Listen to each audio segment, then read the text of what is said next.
Thank you very much, Mr. Constantinu. We both have a problem with the names part of it.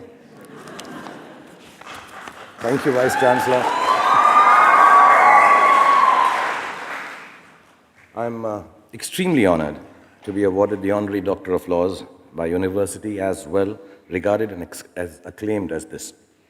I cannot, of course, imagine myself as being worthy of such a degree, especially since I have been spending an inordinate amount of time with gentlemen from the legal profession lately. I have been a bit naughty. And it never ceases to amaze me at the skill with which they can turn any argument on its head. It's amazing, all the young boys and girls who are graduating, that your profession you're going to make a living out of, monumental failures of others. Whether they are marriages, businesses, or other misadventures. In my profession, this would not ever happen. If I fail, I would be knocked off the next hair-dye commercial within a day. On a more serious note, I feel legal frameworks represent the fundamental idea that humanity is governed by a set of natural laws underpinned by compassion and collaboration that enable its coexistence with the universe around it. It is when such natural laws are bent or broken that a society veers towards anarchy, violence, and destructiveness.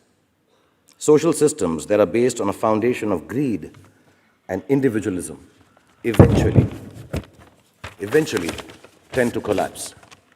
Compassion fosters sharing, it enables empathy, and engenders a genuine interest in the stories and frameworks within which others operate. It celebrates the notion of a shared humanity. I'm an actor, and I straddle both the world of reality that can build and destroy us, and a make-believe world in which we can build and destroy at will. As I became more successful, I began to understand how central sharing and giving are in the real world. Hoarding everything, especially the fruits of your successes, which inshallah will follow for all of you, only leads to a narrowing of perspective, insecurity, and the fear of losing power. Giving makes us alive with the possibility of others growing with us, sharing in our work and enriching our lives with their own uniquely beautiful perspectives. One of the greatest learnings for me has been to appreciate the sheer simplicity of humor and entertainment generally, just the expression as a powerful tool for strengthening human bonds across all races, cultures, nationalities, and religions. I remember meeting fans in Germany one freezing evening. None of them spoke a word of Hindi. They told me that they didn't even watch my films with subtitles, and yet they understood everything. And this might be the result of the melodrama of Bollywood plots, but I think it was more likely just the fact that the shared emotions and the simple language of the expression reaches across and binds people of all definitions. In fact, I can't emphasize enough the importance of expression as a binding force for compassion. It is only by expressing our stories that we create the ground for our life experience to be accepted and understood.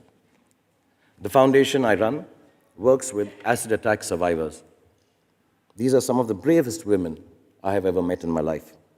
They have suffered tremendously from acts of violence towards them. It is by hearing their stories that I was able to comprehend actual and true courage.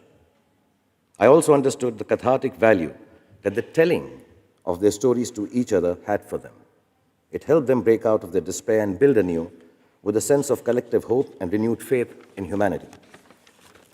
I'm deeply thankful for this honor, to all the parents present here, to all the students here, those who are graduating, even the little babies who are making me feel at home by bawling out.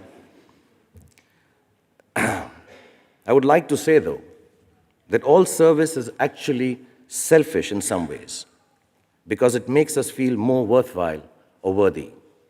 Every act of kindness towards another is really an act of kindness towards oneself. So as I conclude, I leave you youngsters with the honest wish that everyone in this room becomes selfish enough to contribute to the betterment of mankind someday. And today is a very special day for all of you. I missed my graduation day. I couldn't be there because I was working. I started working very young. So I missed wearing a gown like this and this headgear. And this is an important day, and I feel very bad that I can't take it away home. The back, it's written, not for sale ever. So I just want to tell you this, that your job, your profession, and whatever you do in life, use it to sell your profession, earn a lot of money, earn and be happy emotionally, look after your families like your families have looked after you.